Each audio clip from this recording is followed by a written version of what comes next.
नमस्कार, मी सागर जोशी. TV9 मराठीमध्ये आपलं स्वागत आणि बुलेटिनमध्ये आता घेणार आहोत विविध क्षेत्रातील महत्त्वाच्या बातम्यांचा वेगवान आढावा सुपरफास्ट 50 बातम्यांमधून. अहमदनगरमध्ये नारायण राणे यांच्या विरोधामध्ये मराठा समाज आक्रमक. नारायण राणे यांना मराठा समाजाकडून काळे झेंडे दाखवण्याचा प्रयत्न. अहमदनगरच्या पोलीस परेड ग्राउंडवरील प्रकार. वर्धा लोकसभा मतदारसंघामध्ये महाविकास आघाडी आणि महायुतीकडून मोर्चे बांधणी सुरू. घटक पक्षांच्या सामूहिक बैठका. हिंगोलीच्या जागेसाठी भाजप आग्रही. भाजप आमदार तानाजी मुटकुळे यांच्या शिष्टमंडळानं दुसऱ्यांदा उपमुख्यमंत्री फडणवीसांची भेट घेतली. हिंगोली लोकसभेच्या जागेवर सकारात्मक चर्चा झाल्याची माहिती. मावळ लोकसभेवरून संजोग वाघेरे श्रीरंग बारणे यांच्यामध्ये चांगली जुंपली. बारणे यांनी आधी पक्ष आणि चिन्ह कोणतं हे स्पष्ट करावं. श्रीरंग बारणे यांच्या टीकेला संजोग वाघेरे यांचं प्रत्युत्तर. बारणे महायुतीचे इच्छुक उमेदवार तर वाघोरे हे ठाकरे गटाचे उमेदवार. बारामती लोकसभा मतदारसंघामध्ये बॅनर वॉर. हाकेला प्रतिसाद येतो, सहज संपर्क होतो असा सुनेत्रा पवार यांच्या बॅनरवर उल्लेख, तर संसदरत्न पुरस्कारानं सन्मानित अशा सुळे यांच्या बॅनरवर उल्लेख. सुनेत्रा पवार आज बारामतीच्या दौऱ्यावर. बारामतीचं ग्रामदैवत सिद्धेश्वराचं महाशिवरात्री निमित्त सुनेत्रा पवार यांनी दर्शन घेतलं. परभणी लोकसभा निवडणुकीसाठी राष्ट्रीय समाज पक्षाची तयारी सुरू. 11 तारखेला परभणीमध्ये महादेव जानकर यांची सभा होणार. धाराशिवमध्ये उद्धव ठाकरे यांची गाडी मराठा संघटनेकडून अडवण्याचा प्रयत्न. ढोकीमध्ये जात असताना ठाकरेंची गाडी अडवण्याचा प्रयत्न. मनसे अध्यक्ष राज ठाकरे यांच्या हस्ते नाशिकच्या काळाराम मंदिरामध्ये आरती. राज ठाकरेंचा आज लोकसभा निवडणुकीच्या पार्श्वभूमीवर नाशिक दौरा. आमदार रवी राणा यांचा मेळघाटमध्ये दुचाकी चालवत प्रवास. मतदारसंघामध्ये विविध विकास कामांच्या भूमिपूजनाचा राणा यांच्याकडून सपाटा. भूमिपूजनाच्या माध्यमातून आदिवासी बांधवांसोबत संवाद. मराठा आणि धनगर आरक्षणासह शेतकऱ्यांच्या विविध मागण्यांसाठी महाविकास आघाडीचा हिंगोलीमध्ये मोर्चा. मोठ्या संख्येनं मोर्चेकरांची उपस्थिती. मोर्चेकरांची सरकारविरोधात जोरदार घोषणाबाजी. मराठा आरक्षणावर पुन्हा एकदा टांगती तलवार. कुठलीही भरती किंवा दाखले कोर्टाच्या निर्णयाशिवाय नको. दाखले देताना कोर्टाचा निर्णय अंतिम असेल. मुंबई उच्च न्यायालयाकडून राज्य सरकारला निर्देश. राज्य सरकारला फक्त तारीख पे तारीख हवी होती. राजकीय हव्यासापोटी सरकारनं आरक्षणाचा निर्णय घेतल्याचं कोर्टाच्या निदर्शनास आणून दिलं.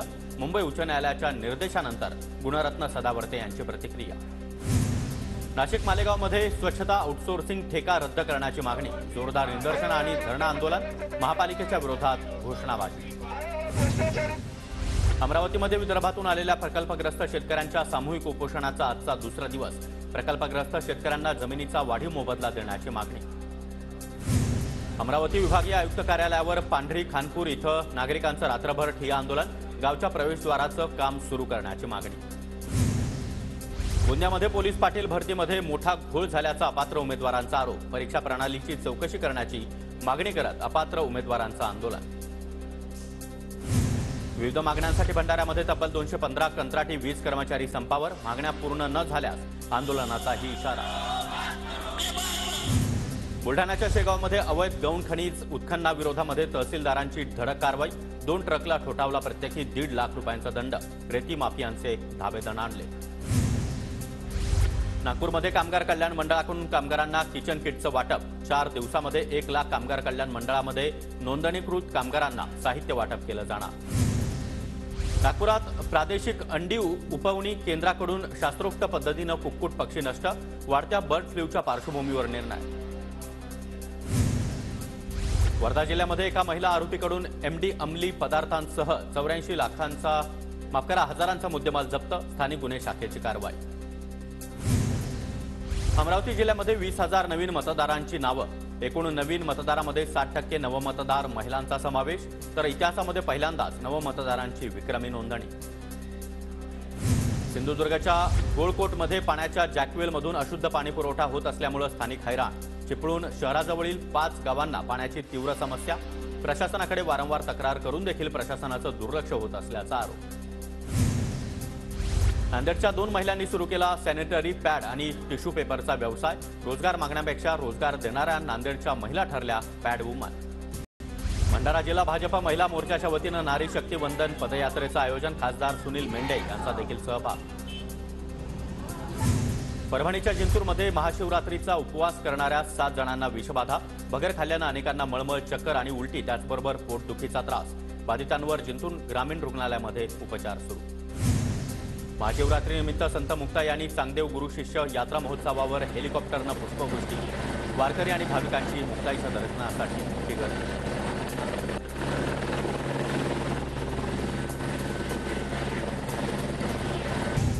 जळगावच्या मुक्ताईनगरमध्ये महाशिवरात्रीनिमित्त पायदिंडी सोहळा. पायदिंडीमध्ये झाडे लावा, झाडे जगवा, गावामध्ये जनजागृती. छत्रपती संभाजीनगरमधील घृष्णेश्वर ज्योतिर्लिंग मंदिरामध्ये महाशिवरात्रीनिमित्त मोठी गर्दी. महापूजा आणि दर्शनासाठी भाविकांच्या रांगा.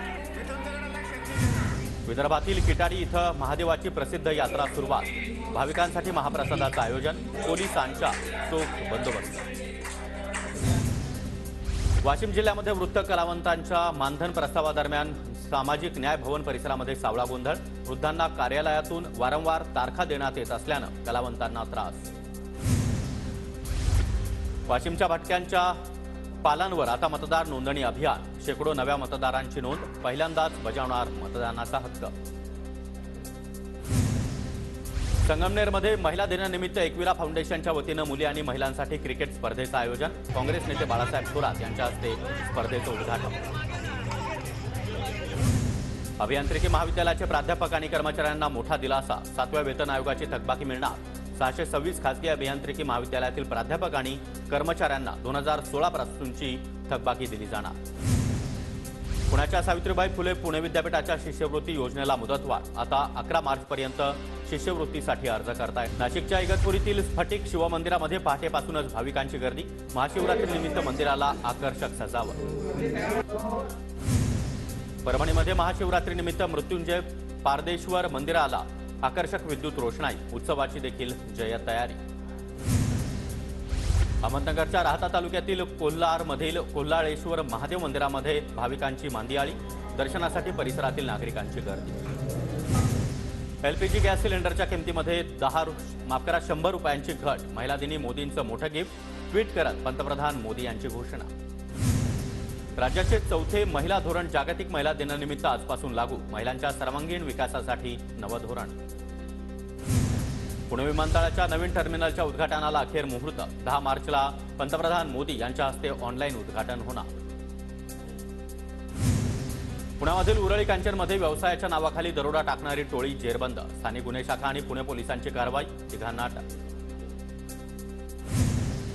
भंडारा जिल्ह्यातील साकोलीमध्ये भरदिवसा 12 तोळे सोन्याचे दागिने लंपास. सीसीटीव्हीमध्ये आरोपी कैद. पोलिसांकडून गुन्ह्याची नोंद आणि आरोपीचा तपास सुरू.